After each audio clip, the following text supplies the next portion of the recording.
अस्सलाम वालेकुम, मेरा नाम हम्माद अली है।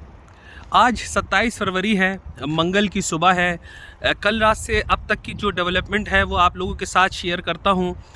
कल सबसे अहम बात जो ही पाकिस्तान के अंदर जो हर कोई डिस्कस करता रहा वो मरियम नवाज़ ने जो कल हल्फ़ लिया है पंजाब असम्बली के अंदर, और उन्होंने हल्फ़ लेने के बाद रिवायती तकरीर की है। वो रिवायती तकरीर ये थी कि हम कोई सियासी कैदी नहीं रखेंगे जेलों के अंदर, हम किसी से इंतकाम नहीं लेंगे। ये वही तकरीर है जो आपने इससे पहले इनके वालिद साहब नवाज़ शरीफ से भी सुनी थी। यही तकरीर आपने इनके चचा शहबाज शरीफ से भी सुनी थी, और यही तकरीर इनके चचाज़ाद भाई हमज़ा शहबाज से भी आप सुन चुके हैं। कहने को बहुत सादा सी तकरीर थी, मगर दावे बड़े बड़े थे। मगर इन दावों के बाद भी आप देखें, सनम जावेद अभी तक जेल में हैं, तैयबा राजा अभी तक जेल में हैं। ऐसे बहुत सारे जो पीटीआई की ख़वातीन हैं वो अभी तक कैद के अंदर हैं, जहां मरियम नवाज़ जो हैं वो जेलों के थानों के दौरे कर रही हैं। बाकायदा कैमरा मैन टीम के साथ एक एक लम्हे को फिल्माया जा रहा है।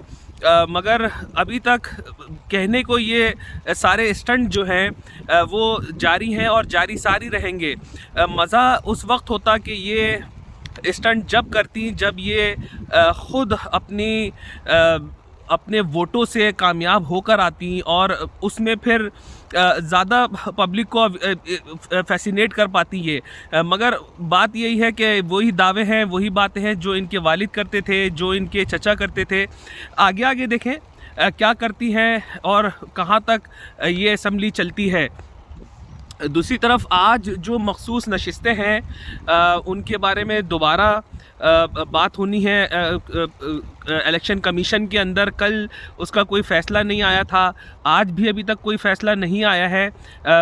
अभी जब मैं आप लोगों से बात कर रहा हूँ, अभी इसका केस जो है वो इलेक्शन कमीशन सुन रहा है।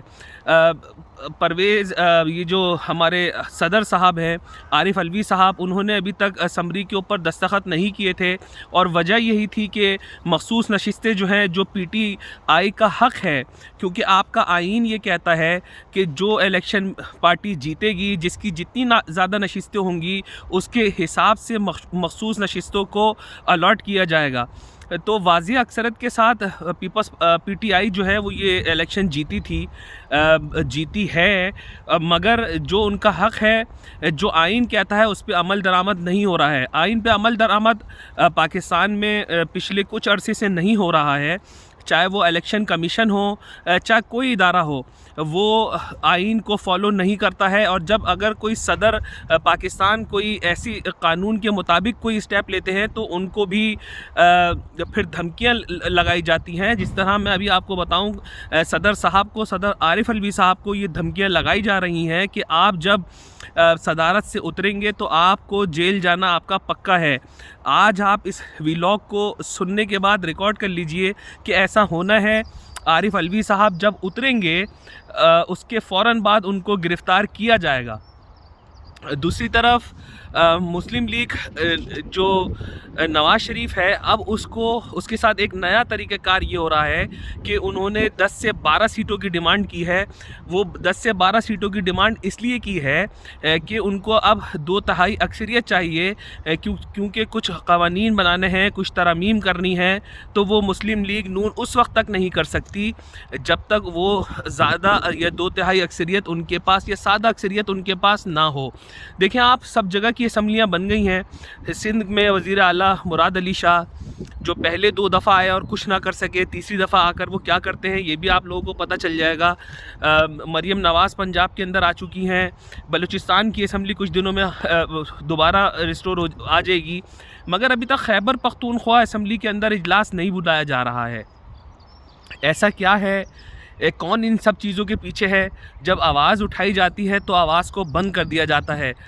आपने देखा इमरान रियाज जो खुल के बात करते थे, हर तरीके की बात करते थे, उनको गिरफ़्तार कर लिया गया है, और ऐसा उनका ऊपर केस बना दिया गया है कि जो सबको पता है कि एक बोगस केस है।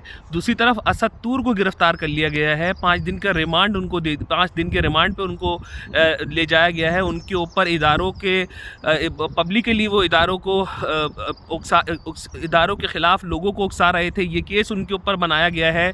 सुप्रीम कोर्ट को वो डिफेम कर रहे थे, ये केस उनके ऊपर बनाया गया है। तो 5 दिन के रिमांड पे असद तूर को भेज दिया गया है।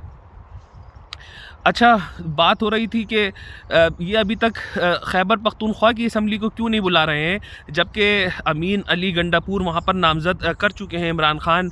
अब असल में जो मौलाना फजलुर रहमान के रिश्तेदार जो गवर्नर हैं वहाँ पर, उनको गायब कर दिया गया है। वो मंजर आम पर नहीं हैं, वो गायब हैं। वो जब सामने आएंगे उसके बाद वो असम्बली का इजलास बुलाएंगे, और जब तक वो नहीं आते, जब तक उनको ऊपर से ऑर्डर नहीं मिलते। दूसरी तरफ MQM और मुस्लिम लीग नून के जो मुज़ाकरात हैं वो अब तक सेटल नहीं हो पा रहे हैं। अभी तक उसके अंदर यही आया हुआ है कि जो वजारतें MQM मांग रही है वो देने के लिए मुस्लिम लीग उनको तैयार नहीं है।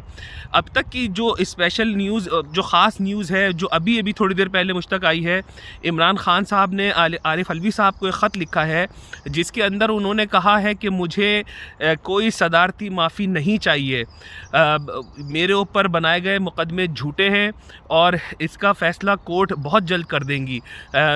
ये अभी मुझे जो न्यूज़ मिली है वो आप लोगों से शेयर कर रहा हूँ।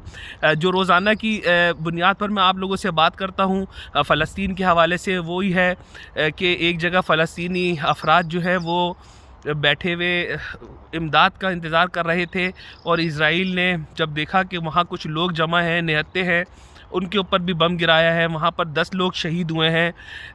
एज़ यूजुअल मैं जो रोज़ाना कहता हूँ कि बशमूल पाकिस्तान ये 57 मुसलमान ममालिक इस टाइम चुप की तस्वीर बने हुए हैं। जब तक ये चुप की तस्वीर बने रहेंगे, दुनिया यूं ही इनको मारती रहेगी।